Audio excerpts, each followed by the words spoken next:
တခင်ဖြစ်သူကအခင်းပေါ်မှာဘဒုတေးပေါက်ချတာလဲလို့မေးလိုက်တဲ့အခါမှာခွေးလေးတွေအားလုံးကဘဒုမှဝင်မခံမဲ့ငြိမ်နေကြပါတယ်အဲ့ဒီမှာမတ်ကလှုပ်ရှားလာပြီးကိုကိုကိုအပြင်ဆွဲထုတ်ကဒုတ်တချောင်းယူပြီးတခင်ရဲ့ရှေ့မှာလာချပေးလိုက်ပါတယ်နောက်တစ်စက္ကန့်မှာပဲဘယ်လာထွက်ချလာပြီးကိုကိုကိုတွင်းရင်ခွင်းထဲမှာထည့်ချလိုက်ပါတယ်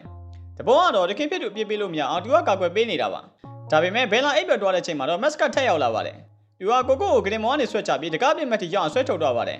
ပြီးတော့အထက်ပြန်ဝင်လို့မရအောင်တကားပါပြန်ပိတ်ထားလိုက်ပါတယ်ကိုကိုခမရမှာတော့အပြင်မှာတကောင်နဲ့အိတ်နေရဖြစ်ပါတယ်နောက်နေ့မနေ့မှာတော့ကိုကိုကလေဘင်းမှာမြက်တွေနဲ့သူအိမ်ထဲကိုပြန်ရောက်လာပါတယ်တခင်ဖြစ်သူကတကားဖွင့်ပြလိုက်တဲ့အခါမှာတော့သူကအိတ်ခမ်းထဲကိုတန်းပြေးသွားပါတယ်အဲ့ဒီမှာတခင်လည်းတွင်းရတဲ့ကိုလုံးမှာအမိုက်တွေပေးပွားနေတဲ့အတွက်နည်းနည်းလောက်ဆူလိုက်ပါတယ်ဒါပေမဲ့လည်းအဖြူရန်လေးမို့တခင်ဖြစ်သူကသူ့ကိုရေချိုးပေးဖို့ပြင်ဆင်လိုက်ပါတယ်ကိုကိုခမရမှာတော့သူ့ပြင်တဲ့သူမို့တခင်ရေချိုးပေးတာကိုငြိမ်ခံနေရပါတယ်အပြင်မှာတော့တခြားခွေးလေးတွေကသူတို့လည်းရေချိုးကျင်တာကြောင့်တန်းစီပြီးစောင့်နေကြပါတယ်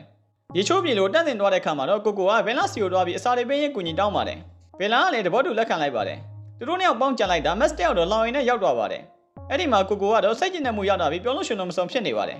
မက်စတက်လောင်ရင်နဲ့အိတ်နေရချိန်မှာသူကတော့ဂရင်နဲ့အိတ်နေရပါတယ်ဒီလိုနိုင်ချက်ခံရပေမဲ့ညင်မခံတဲ့ကိုကိုတဘောကြရင်ကွန်မန့်မှာအတင်းလေးတွေရေးပေးသွားလို့ရပါတယ်